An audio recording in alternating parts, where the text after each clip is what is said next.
Welcome to the deep dive. We've got your sources, and we're ready to pull out those game-changing insights. Absolutely. Today, we're really digging into a classic, a cornerstone of business thinking. The Goal by Eliyahu Goldratt. Ah, yes. A fantastic read. Think of this as your audio guide, your way to get the core principles without necessarily needing to read cover to cover right away. Yeah. We want to show how it can impact pretty much any organization. Exactly. We've really immersed ourselves in the goal. Our plan is to lay out a comprehensive audio map. We'll hit the key concepts, the frameworks, all the essential ideas Goldratt presents. Right. The goal here, pardon the pun, is a crystal clear understanding. We'll cover the main arguments, those pivotal examples from Alex Rogo's journey, Yeah, the protagonist. and the big conclusions from each major section. And importantly, we'll talk about the real-world applications and, the impact these ideas have. Okay, let's jump right in. Starting with Goldratt's own views from the intro on science and education. It's quite interesting. It really is. He doesn't see science as just a dusty textbook of facts. Oh. For him, it's a method, a dynamic way of thinking. It's about finding the minimum set of assumptions you need to logically explain, whatever phenomenon you're looking at. He uses that energy conservation example, right? How that law was replaced by Einstein's theory. Precisely. It shows science evolves. We find broader, more encompassing explanations as we learn more. It's not about fixed truths. And the kicker for our listeners, I think, is his argument that this scientific thinking isn't just for, physics or chemistry. Exactly. That's the core idea for business. He strongly believed it applies directly to understanding organizations, especially industrial ones, like factories. He asks, if a chaotic factory isn't a natural phenomenon, what is it? Right. It challenges us to analyze these systems logically, scientifically, not just managed by gut feeling or tradition. So that explains why he wrote The Goal as a novel, doesn't it? Yeah, he wanted to make these, frankly, quite revolutionary manufacturing principles accessible, understandable. Not just dry theory. Not at all. He wanted to show how they bring clarity to the chaos of production and, crucially, demonstrate their real power, their tangible benefits. He keeps stressing, these results are real. And ultimately, he wanted to empower the reader, didn't he? To become a better thinker, a sort of scientist in their own right. That's it. By looking closely at your own reality, your own organization, and just thinking logically, he believed you could figure these things out. But a big part of that is challenging the basics, right? The assumptions we don't even question. Yes, like the obsession with cost accounting efficiencies. He really flags that early on as maybe, just maybe, a major roadblock. Okay, so let's dive into the story. Alex Rogo, our main character, we meet him, and things are not going well. Understatement of the year, he feels like his world is just falling apart, but everyone else seems, oblivious. It's that feeling of being alone in a crisis, isn't it? So relatable. Definitely. And the book paints this stark contrast immediately. His work crisis is intense. A key machine breaks down. The NCX-10. Right, that expensive one. There's huge rush order, and his boss, Bill Peach, is dropping hints about closing the plant.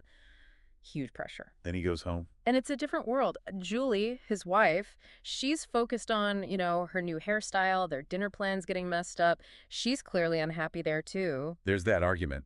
It just highlights the total disconnect. It really does. Painful. Yeah. And then the plant closure threat goes public. It's in the news. Oh, man. So he feels like a traitor, too. Adds another layer of burden. Back at the plant, it's pure chaos.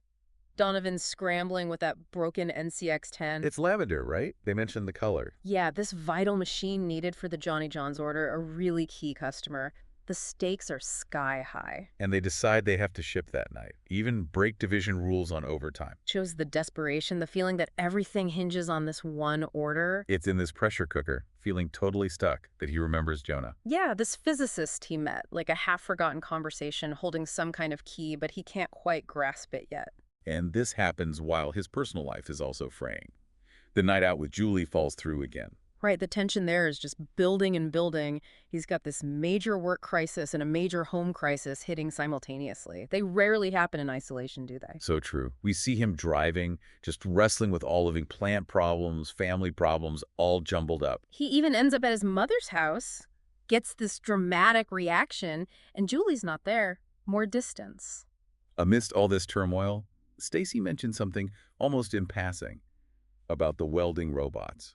Yeah, the reports show they're running at really low efficiency, like 30% or something. So the logical first step, or what seemed logical, Was feed them more material, keep them busy, push up those efficiency numbers. makes sense on the surface. But it backfires spectacularly. Yes, the robots' individual numbers look better, Mm. but now they've got this huge pile of parts from the robots, and they're short on other parts needed for assembly. Bob Donovan would know all about that headache. It's that classic local optimization trap, isn't it? Focusing on one piece makes the whole system worse. Precisely. Which leads us, unexpectedly, to the Boy Scout hike. Right. Alex really doesn't want to go. He's got the weight of the world on his shoulders. Feels like the last thing he needs. But this hike, it becomes this incredible learning experience. The light bulb moment. Starts watching the troop, right? Just Yeah. observing. Yeah. Ron's at the front, setting a steady pace.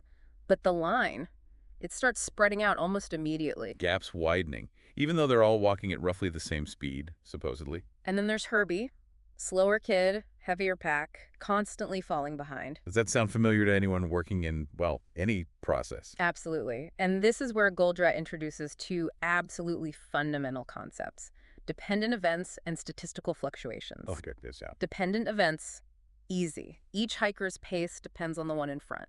You can't pass easily. Makes sense. Statistical fluctuations, Uh-huh. also straightforward. Everyone's speed varies naturally, moment to moment. A bit faster here, a bit slower there. Normal variation. But the key insight is they don't cancel out, do they? No, that's the crucial point. Because of the dependency, the slowness accumulates, the line stretches. It's not the average speed that matters for the whole troop's arrival time. It's the slowest person. It's Herbie, initially. He dictates the throughput of the whole group. And then Davy stops to fix his pack. Just a small delay. But it creates another gap, makes the line even longer behind him. It shows any slowdown anywhere in a dependent chain ripples through the whole system. And you can only go so much faster than the person ahead, but you can slow down infinitely, basically. Exactly. There's an inherent asymmetry there. Think about how that applies to work processes. This is where the hike becomes this perfect analogy for the plant. It just clicks for Alex. The trail they cover, that's the product, the output. Ron at the front, consuming the unwalked trail. Raw materials, each kid walking. An operation. A dependent step. And the space between them, the gaps. Inventory. Work in progress. And Alex, at the back, his speed is the overall. Throughput. The rate the whole system delivers, it's brilliant. He even notes that just shuffling the order of kids wouldn't help much. Right, because the throughput is ultimately set by the last operation speed, Alex's speed. In this setup, Yeah. focusing on individual efficiency is just misleading. Okay, so the hike goes on. They stop for lunch, but not where planned. No, Herbie points out it's noon, like the schedule says, even though they haven't reached Rampage River. This gets Alex thinking about the balanced plant idea. You know, where every machine, every resource has exactly the capacity needed for market demand. Sounds ideal, right? It sounds efficient on paper. He's wrestling with it. Could this be the fix for his inventory mess and slow output? But he's got Jonah's voice in his head, clashing with traditional management thinking. And the hike itself is screaming, no! That balanced approach, everyone trying to walk at the same average pace, failed miserably. Why did it fail, though? No slack, no reserve capacity. When someone inevitably slowed down due to those natural fluctuations, there was no way for the system to catch up. The delays just piled up, negative deviations accumulated. Goldratt brings in covariance here, doesn't he? The math concept. Yeah, basically saying in these linked systems, variations don't just average out. One step's fluctuations mess with the next step, often making things worse downstream. It's all interconnected. Traditional balance models just ignore that. After lunch, the gaps get even wider. Yeah, and the order's changed. Now Herbie's at the back. Seems like he's not holding anyone up now. Except Alex, right behind him. Right. But here's the counterintuitive bit. The fastest kid is now leading. The slowest is trailing. Everyone's moving at their own best speed. No idle time anywhere. Sounds efficient. But the line spreads out even faster. It proves optimizing the parts in isolation makes the whole system perform worse. Because Herbie, the slowest overall link, is still setting the ultimate pace. Exactly. They hit the halfway mark, 5 miles, and it's taken them 5 hours. 1 mile per hour. Way behind schedule. Shows the constraint's impact. So Alex takes charge. Drastic action. He tells the leader, stop. Rearranges everyone. Puts Herbie right at the front. Why? What's the message? The message is, we finish together. It's about the team goal, the system goal, not individual speed records, a total mindset shift. And how does that work out? Amazingly well. Everyone stays together, moving at Herbie's pace. If someone needs a quick stop, the others naturally adjust. The whole group flows smoothly, The effort is aligned now. aligned with the constraint. But the faster kids start complaining, this is too slow. Leads to another discovery, doesn't it? Yes. Alex stops them again, checks Herbie's pack, and it's ridiculously heavy. Full of canned food they didn't need. A tangible burden slowing him down, so they Yeah. take it out. And suddenly Herbie can walk faster. And the whole troop's speed instantly increases. It's such a clear analogy. Herbie's heavy pack is like, what? Inefficient work at the bottleneck. Excess inventory. Exactly. Any unnecessary load placed on the system's constraint, you don't just identify the bottleneck. You have to help it, remove burdens from it. That's how you improve the whole system. Okay, Alex gets back to the plant. He's fired up. Ready to apply these lessons, he pulls the team together. Bob, Stacy, Lou, Ralph. And tries to explain the hike. Dependency, fluctuations, how they cause late orders. Yeah, translating the trail to the factory floor. But there's pushback, right? Lou's like, okay, but people aren't Boy Scouts. Fluctuations are more complex. Fair point. Stacy's overwhelmed. How do we manage all these variables? Ralph wants a new computer, naturally. Bob suggests just adding more lead time. And Stacy shoots that down. More lead time just means more inventory. That's the problem. So Alex has to hammer home the point. We need to think differently about capacity. It's not about keeping everyone busy. It's about the bottleneck. That one resource limiting everything. Just like Herbie limited the hike. Improving efficiency somewhere else. Doesn't help overall throughput if it's not the bottleneck. Right. Those places likely have slack anyway. And that killer line. An hour lost at the bottleneck is an hour lost for the entire system. But an hour saved elsewhere. A mirage. All right. Often meaningless for the final output. So, job one, find their Herbie, find the bottleneck, How do they start? Stacy has an idea. talk to the expediters, the firefighters. Yeah. Ask them, which parts are always missing? Which departments do you spend all your time chasing things in? The logic being those parts probably go through the bottleneck, and that department is where Herbie lives. Alex connects it back to the hike again. The big gaps in the line. That's inventory piling up before a slow kid. Look for the big piles of work in progress. Okay, they have some suspects. Bob's hunch is heat treat and that NCX-10 machine. So the conversation shifts. What do we do now? This is what Goldratt calls elevating the bottleneck, making it work better. Bob has ideas. Practical ones. Yep. Move QC before the bottlenecks. Don't waste bottleneck time on bad parts. Makes sense. Change lunch break rules, maximize bottleneck uptime. Give late orders top priority at the bottlenecks. Find out which inventory waiting for the bottleneck is actually for those late orders. The core principle. Make sure the bottleneck is only working on stuff that increases throughput now. Get finished goods out the door. Which means asking, why was it working on stuff that wasn't immediately needed?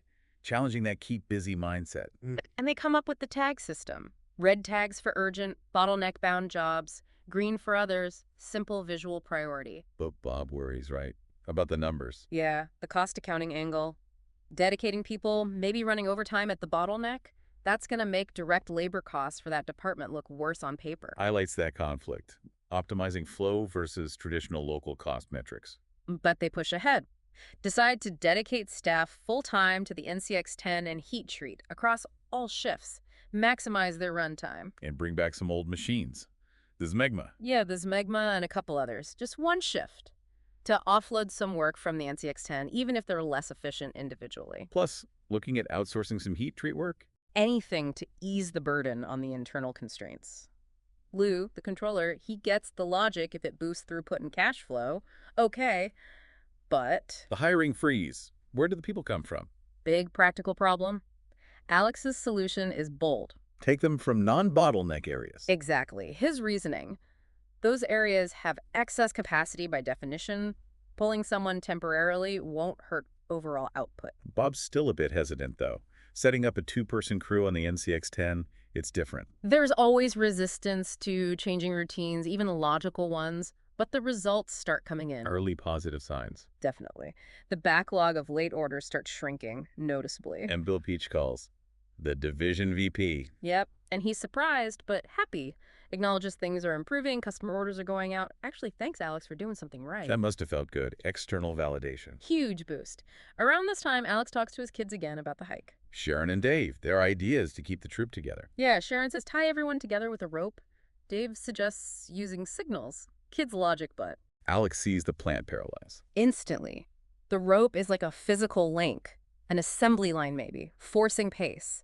The signals, that's communication, preventing the front of the line, the non-bottlenecks from running too far ahead of Herbie, the bottleneck. Stop them building up useless inventory. It reinforces that key insight. Don't let the non-bottlenecks produce faster than the bottleneck can consume. It just creates waste. Focus on the constraint's pace. Then Jonah calls again. From Singapore this time. With more critical advice. 2 big things.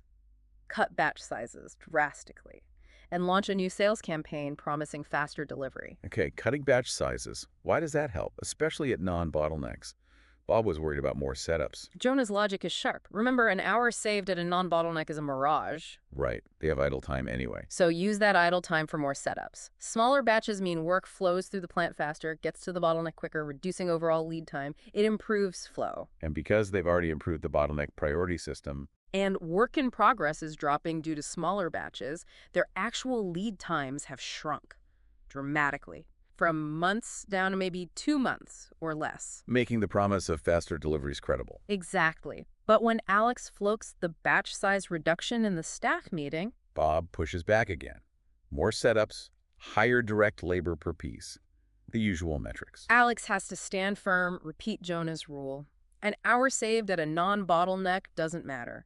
More setups there are fine, even good if they use idle time and speed up flow to the real constraint.